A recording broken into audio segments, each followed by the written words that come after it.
शुक्लाम्बरधरं विष्णुं शशिवर्णं चतुर्भुजं प्रसन्नवदनं ध्यायेत् सर्वविघ्नोपशान्तये। यस्य द्विरदवक्त्राद्याः पारिषद्याः परस्सतं विघ्नं निघ्नन्ति सततं विश्वक्सेनं तमाश्रये। व्यासं वसिष्ठनप्तारं शक्तेः पौत्रमकल्मषम् पराशरात्मजं वन्दे सुखतातं तपोनिधिम्। व्यासाय विष्णुरूपाय व्यासरूपाय विष्णवे नमो वै ब्रह्मनिधये वासिष्ठाय नमो नमः।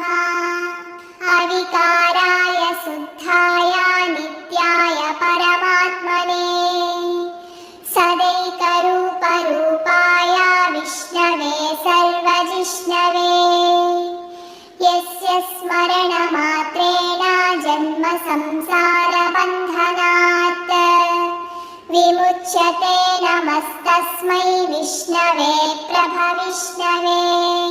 ॐ नमो विष्णवे प्रभविष्णवे। श्रीवैशम्पायन उवाच श्रुत्वा धर्मानशेषेण पावनानि च सर्वशः युधिष्ठिरः सान्तरवं पुनरेवाभ्यभाषत। युधिष्ठिर उवाच किमेकं दैवतं लोके किं वाप्येकं परायणम् स्तुवन्तः तं कमर्चन्तः प्राप्नुयुर्मानवाः शुभम्। को धर्मः सर्वधर्माणां भवतः परमो मतः किं जपन्मुच्यते जन्तुर्जन्म संसारबन्धनात्। श्रीभीष्म उवाच जगत्प्रभुं देवदेवमनन्तं पुरुषोत्तमं स्तुवन्नाम सहस्रेण पुरुषः सततोत्थितः तमेव चार्चयन् नित्यं भक्त्या पुरुषमव्ययम् ध्यायन् स्तुवन्नमस्यंश्च यजमानस्तमेव च। अनादिनिधनं विष्णुं सर्वलोकमहेश्वरम् लोकाध्यक्षं स्तुवन्नित्यं सर्वदुःखातिगो भवेत्। ब्रह्मण्यं सर्वधर्मज्ञं लोकानां कीर्तिवर्धनम् लोकनाथं महद्भूतं सर्वभूतभवोद्भवम्। एष मे सर्वधर्माणां धर्मोऽधिकतमो मतः यद्भक्त्या पुण्डरीकाक्षं स्तवैरर्चेन्नरः सदा। परमं यो महत्तेजः परमं यो महत्तपः परमं यो महद्ब्रह्मा परमं यः परायणम्। पवित्राणां पवित्रं यो मङ्गलानां च मङ्गलम् दैवतं देवतानां च भूतानां यो व्ययः पिता यतः सर्वाणि भूतानि भवन्त्यादियुगागमे यस्मिंश्च प्रलयं यान्ति पुनरेव युगक्षये तस्य लोकप्रधानस्य जगन्नाथस्य भूपते विष्णोर्नाम सहस्रं मे शृणु पापभयापहम्। यानि नामानि गौणानि विख्यातानि महात्मनः ऋषिभिः परिगीतानि तानि वक्ष्यामि भूतये। ऋषिर्नाम्नां सहस्रस्य वेदव्यासो महामुनिः छन्दोनुष्टुप् तथा देवो भगवान् देवकीसुतः अमृतां सुद्भवो बीजं शक्तिर्देवकीनन्दनः त्रिसामाहृदयं तस्य शान्त्यर्थे विनियुज्यते। विष्णुं जिष्णुं महाविष्णुं प्रभविष्णुं महेश्वरम् अनेकरूपदैत्यान्तं नमामि पुरुषोत्तमम्। अस्य श्रीविष्णोर्दिव्यसहस्रनामस्तोत्रमहामन्त्रस्य श्रीवेदव्यासो भगवान् ऋषिः अनुष्टुप् छन्दः श्रीमहाविष्णुः परमात्मा श्रीमन्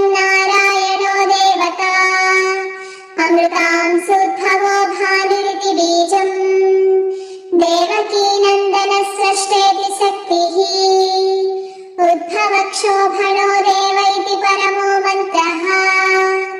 शङ्खभृन्नन्दकी चक्रीति कीलकम् साङ्गधन्वा गदाधर इत्यस्त्रम् रथाङ्गपाणिरक्षोभ्य इति नेत्रम् त्रिसामासामगस्सामेति कवचम् आनन्दम् परब्रह्मेति योनिः ऋतुः सुदर्शनः काल इति दिग्बन्धः श्रीविश्वरूप इति ध्यानम् श्रीमहाविष्णुप्रीत्यर्थे सहस्रनामजपे विनियोगः ध्यानम् क्षीरोदन्वत्प्रदेशे शुचिमणिविलसत्सैकते मौक्तिकानाम् मालाक्लुप्तासनस्थस्फटिकमणिनिभैर्मौक्तिकैर्मण्डिताङ्गः शुभ्रैरभ्रैरदभ्रैः उपरि विरचितैर्मुक्तपीयूषवर्षैः आनन्देनः पुनीयात् हरिनलिनगदाशङ्खपाणिर्मुकुन्दः पादौ यस्य नाभिर्वियदसुरनिलः चन्द्रसूर्यौ च नेत्रे करुणावासास्तिरोद्यौः मुखमपि दहनो यस्य वास्तेयमतिः अन्तस्थं यस्य विश्वं सुरनरखगो भोगि गन्धर्वदैत्यैः चित्रं रम्यते तं त्रिभुवनवपुषं विष्णुमीशं नमामि। ॐ नमो भगवते वासुदेवाय। शान्ताकारं भुजगशयनं पद्मनाभं सुरेशं साकारं गगनसदृशं मेघवर्णं शुभाङ्गं लक्ष्मीकान्तं कमलनयनं योगिहृध्यानगम्यं वन्दे विष्णुं भवभयहरं सर्वलोकैकनाथं मेघश्यामं पीतकौसेयवासं श्रीवत्साङ्कं कौस्तुभोद्भासिताङ्गं पुण्योपेतं पुण्डरीकायताक्षं विष्णुं वन्दे सर्वलोकैकनाथं नमः समस्तभूतानाम् आदिभूताय भूभृते अनेकरूपरूपाय विष्णवे प्रभविष्णवे सशङ्खचक्रं सकिरीटकुण्डलं सपीतवस्त्रं सरसीरुहेक्षणं सहारवक्षस्थलशोभिकौस्तुभं नमामि विष्णुं शिरसा चतुर्भुजं छायायां पारिजातस्य हेमसिंहासनोपरि आसीनममृतश्यामम् आयताक्षमलङ्कृतम् इन्द्राननं चतुर्बाहुं श्रीवत्साङ्कितवक्षसं रुक्मिणी सत्यभामाभ्यां सहितं कृष्णमाश्रये हरिः ॐ विश्वं विष्णुर्वषट्कारो भूतभव्यभवत्प्रभुः भूतकृद्भूतभृद्भावो भूतात्मा भूतभावनः भूतात्मा परमात्मा च मुक्तानां परमागतिः अव्ययः पुरुषः साक्षी क्षेत्रज्ञोऽक्षर एव च योगो योगविदां नेता प्रधानपुरुषेश्वरः नारसिंहवपुः श्रीमान् केशवः पुरुषोत्तमः सर्वस्यवस्थाणुः भूतादिर्निधिरव्ययः सम्भवो भावनो भर्ता प्रभवः प्रभुरीश्वरः स्वयंभूः शम्भुरादित्यः पुष्कराक्षो महास्वनः अनादिनिधनो धाता विधाता धातुरुत्तमः अप्रमेयो हृषीकेशः पद्मनाभोऽमरप्रभुः विश्वकर्मा मनुस्त्वष्टा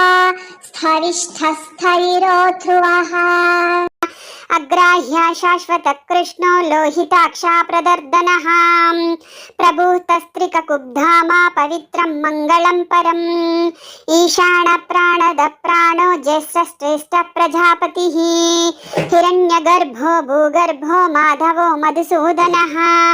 ఈశ్వరో విక్రమీ ధన్వీ మేధావి విక్రమక్రమః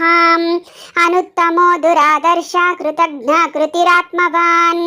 సురేశా శరణం శర్మ విశ్వరేతా ప్రజాభవః అహః సంవత్సరో వ్యాళ ప్రత్యయ సర్వదర్శనః అజః సర్వేశ్వరः సిద్ధా సిద్ధి సర్వాదిరచ్యుతః వృషా కపీరమేయాత్మా సర్వయోగా వినిస్మృతః వసుర్వసుమనా సత్యా సమాత్మా సంమితః సమః అమోఘా పుండరీకాక్షో వృషకర్మా వృషాకృతిః రుద్రో బహుశిరా బభ్రో విశ్వయోని శుచిస్రవః అమృతా శాశ్వతస్థానుః వరారోహో మహాతపాః సర్వఘా సర్వవిద్వానో విశ్వక్సేనో జనార్దనః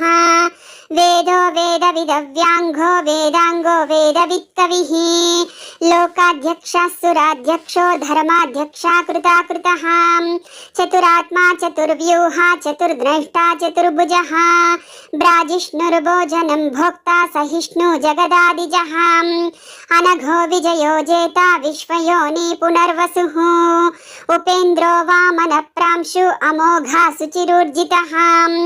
అతీంద్రः సంగ్రహः సర్గో ధృతాత్మా నియమో యమః వేద్యో వైద్య సదా యోగి వీరః మాధవో మధుః అతీంద్రియో మహామాయో మహోత్సాహో మహాబలః మహాబుద్ధిర్మహావీర్యో మహాశక్తిర్మహాద్యుతిః అనిర్దేశా వపు శ్రీమాన్ అమేయాత్మా మహాద్రిధృత్ మహేశ్వాసో మహీభర్త శ్రీనివాస సతాంగతిః అనిరుద్ధసురానందో గోవిందో గోవిదాంపతిః మరీచిర్దమనో హంస సువర్ణో భుజగోత్తమః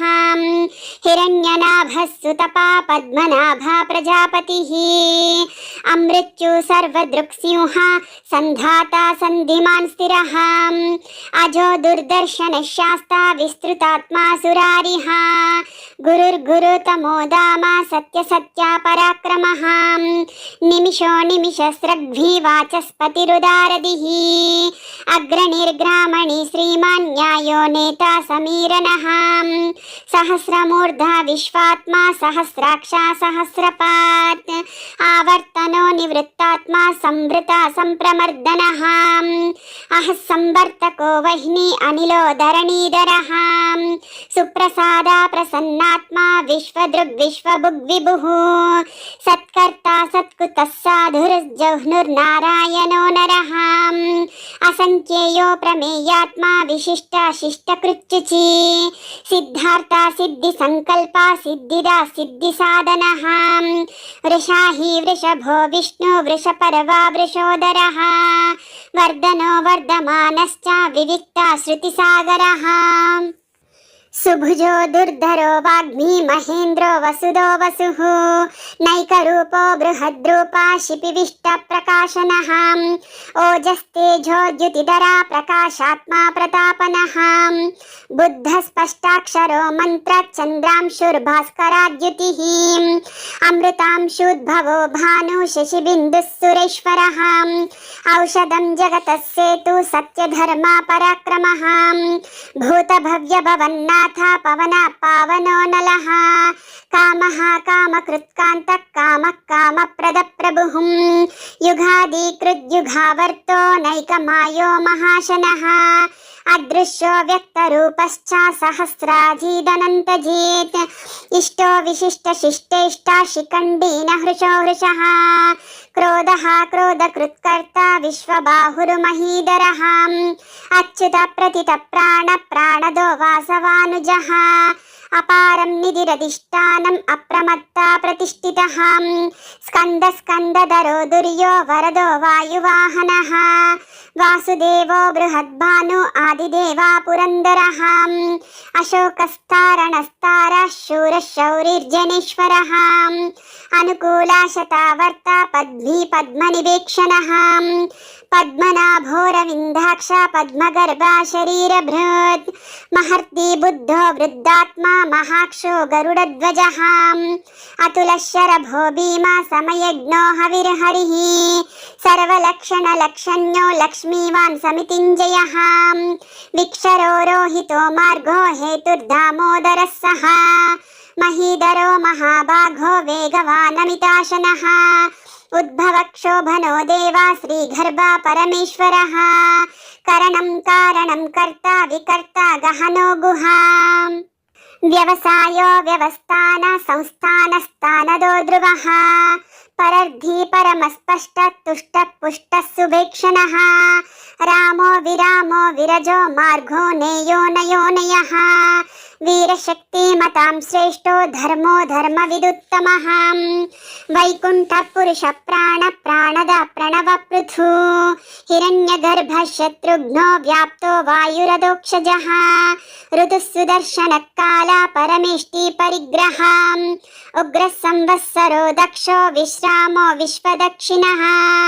विस्तारस्तावरस्तानो प्रमाणं बीजमव्ययम् आर्तो नार्तो महाकोशो महाभोगो महाधनः अनिर्विन्नस्तविष्टो भूधर्मायूपो महामकः नक्षत्रनेमिर्नक्षत्री क्षमक्षामः समीहनः यज्ञयुज्यो महेज्यश्च क्रतुसत्रं सतां गतिः सर्वदर्शी विमुक्तात्मा सर्वज्ञो ज्ञानमुत्तमं सुव्रतः सुमुखः सूक्ष्मः सुघोषः सुखदः सुहृत् मनोहरो जितक्रोधो वीरबाहुर्विदारणः स्वापना स्ववशो व्यापी नैकात्मा नैककर्मकृत् वत्सरो वत्सलो वत्सी रत्नगर्भोदनेश्वरः धर्मगुद्धर्मकृद्धर्मी सदसत्क्षरमक्षरम् अविज्ञाता सहस्रांशो विधाता कृतलक्षणः गभस्तिनेमि सत्त्वस्था सिंहो भूतमहेश्वरः आदिदेवो महादेवो देवेशो देवभृद्गुरुः उत्तरो गोपतिर्गोप्ता ज्ञानगम्या पुरातनः शरीरभूतभृद्भोक्ता कपीन्द्रो भूरिदक्षिणः सोमपोमृततपः सोमा पुरुजित्पुरुषत्तमः विनयोजय सत्यसन्धो दाशार्हः शाश्वतां पतिः जीवो विनयितः साक्षी मुकुन्दो मितविक्रमः अंभो निधिरनन्तात्मा महोदधिशयोऽन्तकः अजो महर्षः स्वाभाव्यो जितामित्रप्रमोदनः आनन्दो नन्दनो नन्द सत्यधर्मा त्रिविक्रमः महर्षि कपिलाचार्य कृतघ्नो मेदिनीपति त्रिपदस्त्रिदशाध्यक्षा महाशृङ्गाकृतान्तकृत् महावराहो गोविन्द सुषेणा कनकाङ्गदीं गुह्यो गभीरो गहनो गुप्तश्चक्रगदाधरः वेदास्वाङ्गो जितकृष्णो दृढः सङ्कर्षणोच्युतः वरुणो वारुणो वृक्ष पुष्कराक्षो महामनाः भगवान् भगः नन्दी वनमाली हलायुधः आदित्यो ज्योतिरादित्य सहिष्णुर्गतिसत्तमः सुधन्वा कण्डपरशुद्धारुणो द्रविणप्रदः दिवि स्पृक् सर्वदृग्व्यासो वाचस्पतिरयो निजः त्रिसामः सामगः साम निर्वाणं भेषजं विशक् सन्न्यासकृच्छमशान्तो निष्ठा शान्तिपरायणं शुभाङ्गः शान्तिदस्रष्टा कुमुदा कुवलेशयः गोहितो गोपतिर्गोप्ता वृषभाक्षो वृषप्रियः अनिवर्ती निवृत्तात्मा संक्षेप्ता क्षेमकृच्चिवः श्रीवत्सवक्षा श्रीवासा श्रीपति श्रीमतांबरः श्रीधश्रीशा श्रीनिवास श्रीनिधि श्रीविभावनः श्रीधर श्रीकर श्रेया श्रीमान् लोकत्रयाश्रयः स्वक्षस्वङ्गाशतानन्दो नन्दिर्ज्योतिर्गणेश्वरः विजितात्मा विधेयात्मा सत्कीर्तिश्चिन्न संशयः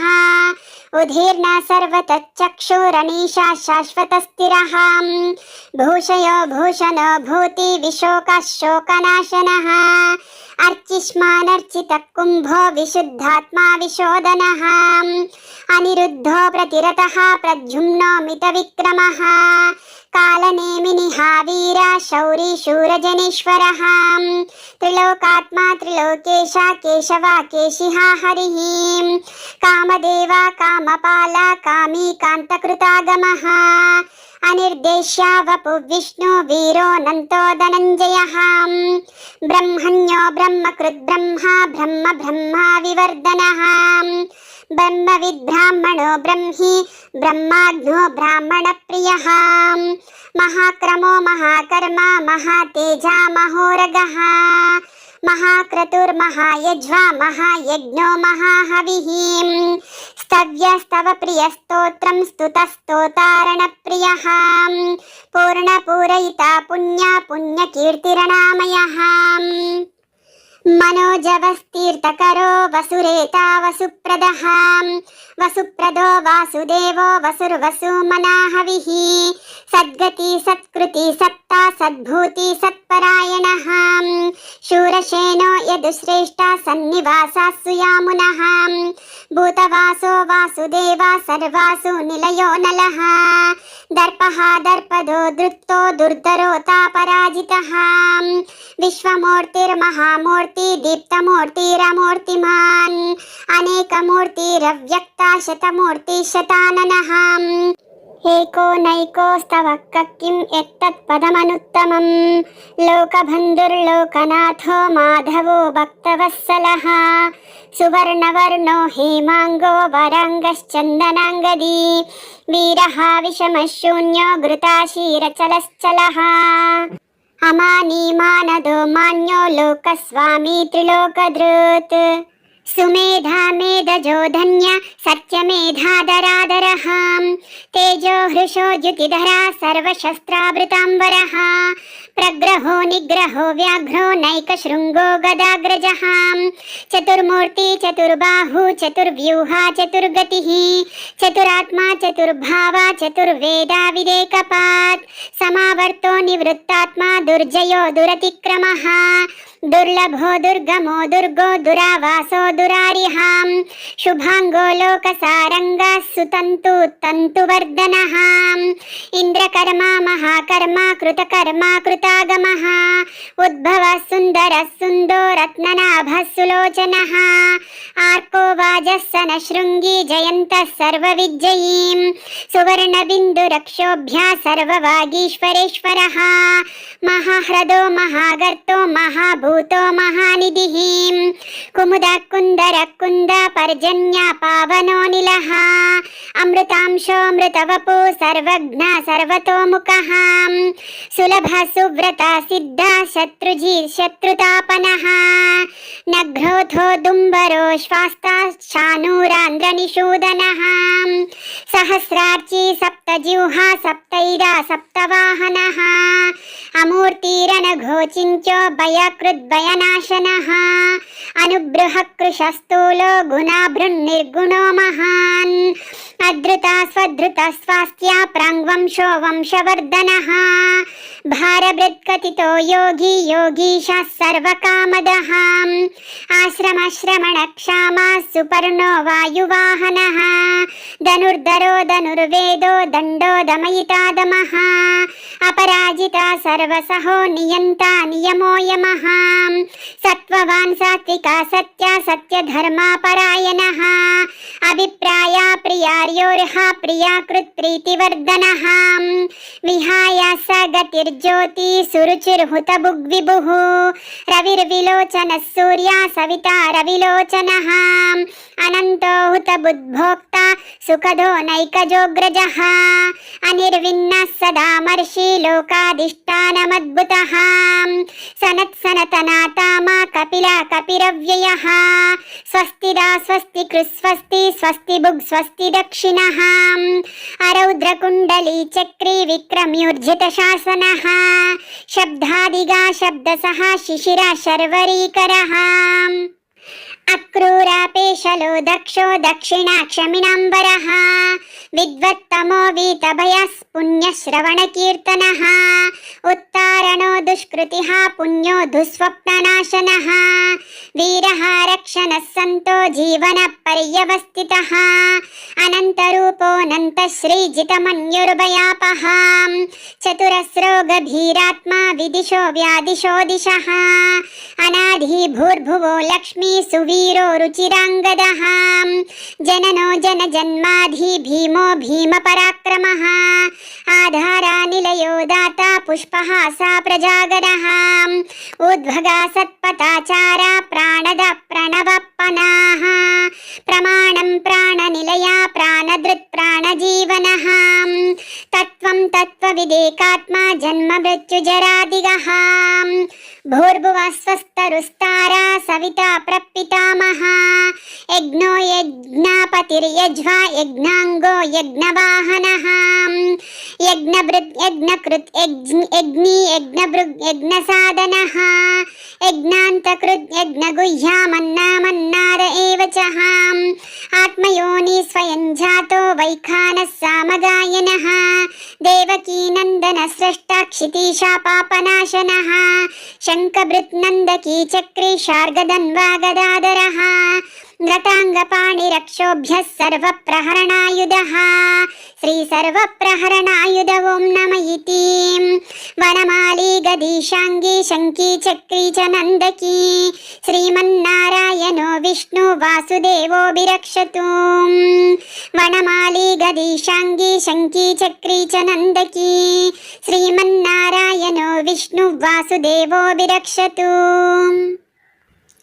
इतीदं कीर्तनीयस्य केशवस्य महात्मनः नाम्नां सहस्रं दिव्यानाम् अशेषण प्रकीर्तितं यैदं शृणुयात् नित्यं यच्चापि परिकीर्तयेत् नाशुभं प्राप्नुयात् किञ्चित् सोमुत्रेह च मानव वेदान्तगो ब्राह्मणः स्यात् क्षत्रियो विजयी भवेत् वैश्यो धनसमृद्धा स्यात् शूद्रा सुखमवाप्नुयात्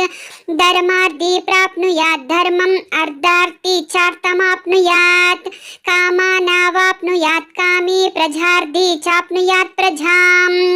भक्तिमन्या सतोत्ताय शुचि सद्गतमानसः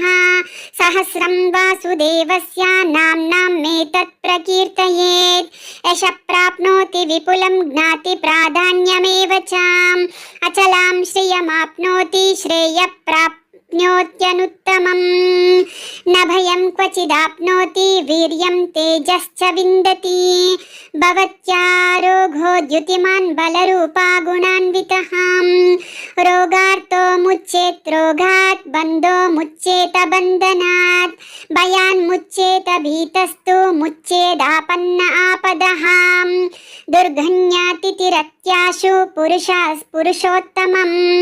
स्तुवन्नाम सहस्रेण नित्यं भक्तिसमन्वितः वासुदेवाश्रयो मार्त्यो वासुदेवपरायणः सर्वपापविशुद्धात्मा याति ब्रह्म सनातनं न वासुदेवभक्तानाम् अशुभं विद्यते क्वचित् जन्म मृत्युजरा व्याधि भयं नैवोपजायते इमं स्तवामधीयाना श्रद्धा भक्तिसमन्वितः युज्येदात्मा सुखक्षान्ति श्रीधृति स्मृतिकीर्तिभिः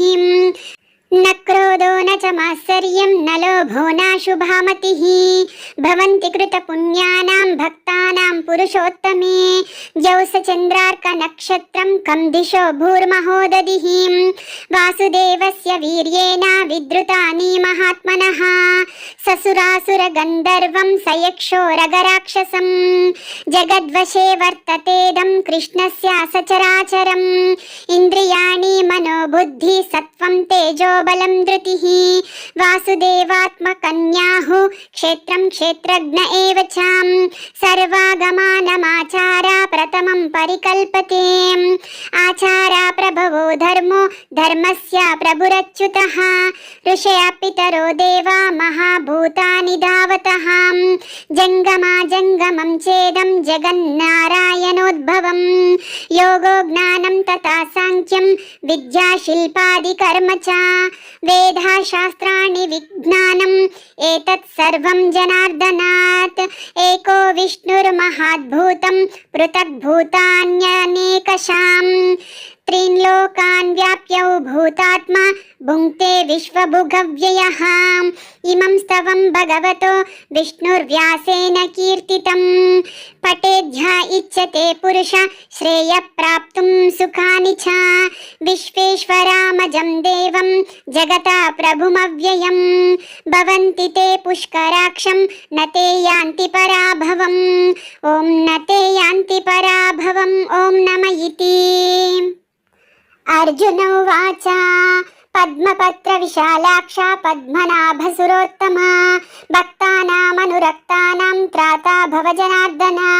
श्रीभगवानुवाच यो मां नाम सहस्रेण स्तोतुमिच्छाति पाण्डवां सोऽहमेकेन श्लोकेन स्तुत एव न संशयः स्तुत एव न संशय ॐ नम इति। श्रीव्यास उवाच वासनात् वासुदेवस्य वासितं ते भुवनत्रयं सर्वभूतानि वासोऽपि वासुदेवा नमोऽस्तु ते श्रीवासुदेव नमोऽस्तु ॐ नम इति। पार्वत्य उवाच केनोपायेन लघुना विष्णोर्नाम्ना सहस्रकं पठ्यते पण्डितैर्नित्यं स्तोत्रमिच्छाम्यहं प्रभो। श्री ईश्वर उवाच श्रीराम राम रामेति रमे रामे मनोरमे सहस्रनाम तत्तुल्यं रामनाम वरानने। श्रीराम राम रामेति रमे रामे मनोरमे सहस्रनाम तत्तुल्यं रामनाम वरानने। श्रीराम राम रामेति रमे रामे मनोरमे सहस्रनाम तत्तुल्यं रामनाम वरानने। श्रीराम नाम वरानन ॐ नम इति। श्रीब्रह्म उवाच नमोऽस्त्वनन्ताय सहस्रमूर्तये सहस्रपादाक्षि शिरोरुबाहवे सहस्रनाम्ने पुरुषाय शाश्वते सहस्रकोटियुगधारिणे नमः। श्रीसहस्रकोटियुगधारिण ॐ नम इति। श्रीसञ्जय उवाच यत्र योगेश्वर कृष्णो यत्र पार्थो धनुर्धरः तत्र श्रीर्विजयोर्भूति ध्रुवाणी तिर्मतिर्ममः। श्रीभगवानुवाच अनन्या चिन्तयन्तो मां ये जना पर्युपासते तेषां नित्याभियुक्तानां योगक्षेमं वहाम्यहं परित्राणाय साधूनां विनाशाय च दुष्कृतां धर्मसंस्थापनार्थाय सम्भवामि युगे युगे। आर्ता विषन्ना शिथिलाश्च भीताः घोरेषु च व्याधिषु वर्तमानाः संकीर्त्य नारायण शब्दमात्रं विमुक्तदुःखा सुखिनो भवन्तु। कायेन वाचा मनसेन्द्रियैर्वा बुद्ध्यात्मना वा प्रकृते स्वभावात् करोमि यद्यत् सकलं परस्मै नारायणायेति समर्पयामि।